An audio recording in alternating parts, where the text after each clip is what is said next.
Today's video is brought to you by Cycle Central Coast. Discover your next dream ride on cyclecentralcoast.com. So I know it looks a little bit weird, but it's super fun. In this video, I'm going to review the Velo-Orange Polyvalent Low Kicker. Find out what I like and dislike about it in this video. Welcome back, Pathless Peddlers, and if you're into the non-competitive side of cycling, riding party pace, you have found your people. Hit that subscribe button. I don't know why I just did this. This is more like chopping than hitting. So I'm no stranger to the Polyvalent platform. I actually own the older version with quick release, quill stem, but a diamond frame. But I was really interested to see how that one would differ from the low kicker version. It retains the same utility of the older version, so 3-pack mount, rack mounts front and rear, super utilitarian bike. However, there are some big updates. It's been thoroughly modernized. Gone are the quick releases and they're replaced with through axles. Also gone is the quaint quill stem, and it's thoroughly modern with a threadless headset and stem. Another big striking difference is this sloping top tube. It's 2021. Hopefully we've moved beyond the idea that there are girls' bikes and boys' bikes. I checked and didn't see any genitals on the bike. The bike has a sloping top tube, which is awesome if you are a shorter person and are always struggling with standover height. Or if you have mobility issues and can't swing your leg over a top tube, this bike makes it a little bit easier. Moving on to components, Velo-Orange built this one up around the 26-inch wheel size. That's right, 26-inch ain't dead. If you saw my previous tire video, then you'd know that 26-inch by 2.3 is fairly similar to 650B by 48. Probably a smidge smaller, but for all practical purposes, almost identical. What you gain in moving from 650B to 26-inch is more supple suspension. It's a bigger tire, more air volume, larger contact patch. If 650B was not supple enough for you, then my friends, 26-inch by 2.3, that's supple country. The wheels are a Velo-Orange build with a VO branded hub and the Velo-Orange Voyager rim. Nice and classy, but tubeless compatible. The brakes are Origin 8 Vice brakes, which look pretty similar to the Yokozuna Ultimos. So they are a cable actuated hydraulic brake. There's a little reservoir of hydraulic fluid in the caliper itself, but you actuate the brake with cables. So kind of best of both worlds. Moving up to the controls, there are some VO machine brake levers. The shifter in this case is a wireless GX Eagle shifter because it's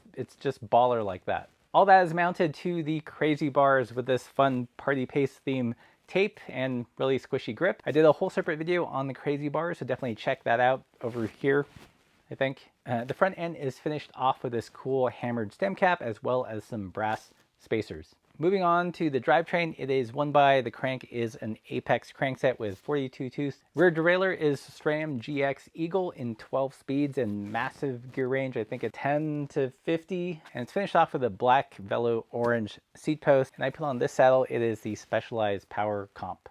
Some of you who like matchy parts probably hate this build, but as someone that kind of revels in free play and chaos sometimes, I absolutely dig it. I love that it's got 26-inch wheels and this combination of cutting-edge wireless shifting paired with a step-through frame just makes me happy. I told you guys this year I wanted to review interesting bikes and interesting builds that weren't just the typical bike industry cookie cutter builds, and this is certainly not cookie cutter. The total weight with the build that you see before you with the pedals and the bottle cage and the saddle and all that stuff comes in at 27.4 pounds.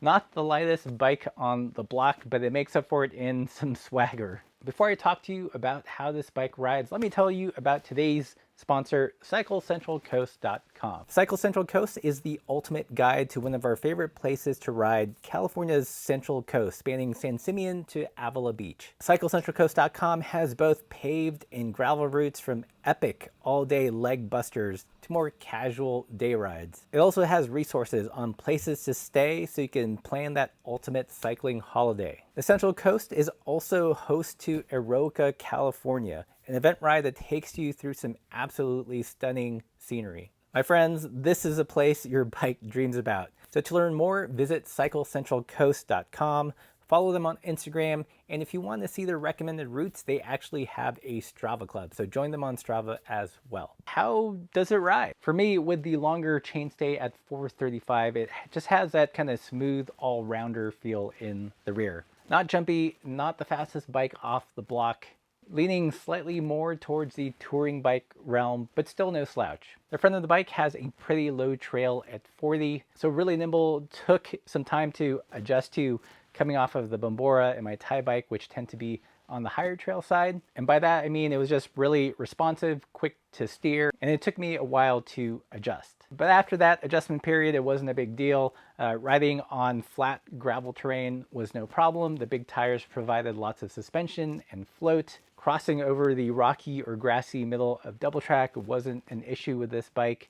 A lot of tire to roll over the chunky stuff, and nice wide handlebars to stay in control. Going uphill, the bike wasn't the snappiest climber, but it was adequately geared, and you did have some big bars to really honk on the climb. You probably won't take any KOMs with this bike, but still get to the top with lots of style and grace. Going downhill is when things got really interesting. The big tires provided a lot of suspension, a lot of float. I could kind of surf down lots of chunky stuff, but it did take me a while to adjust to the low trail handling when descending off-road. At first, it felt a little bit overly responsive, maybe too nimble, but once I got accustomed to steering, kind of relaxed and embraced the wider stance of the handlebars, it became a much more pleasant ride. This bike probably wouldn't be my first choice if I was doing lots of chunky descents, primarily because I prefer a high trail bike for those kinds of riding situations. But if you're used to low trail or just going down some occasional chunk, it's not a big deal. One big question I had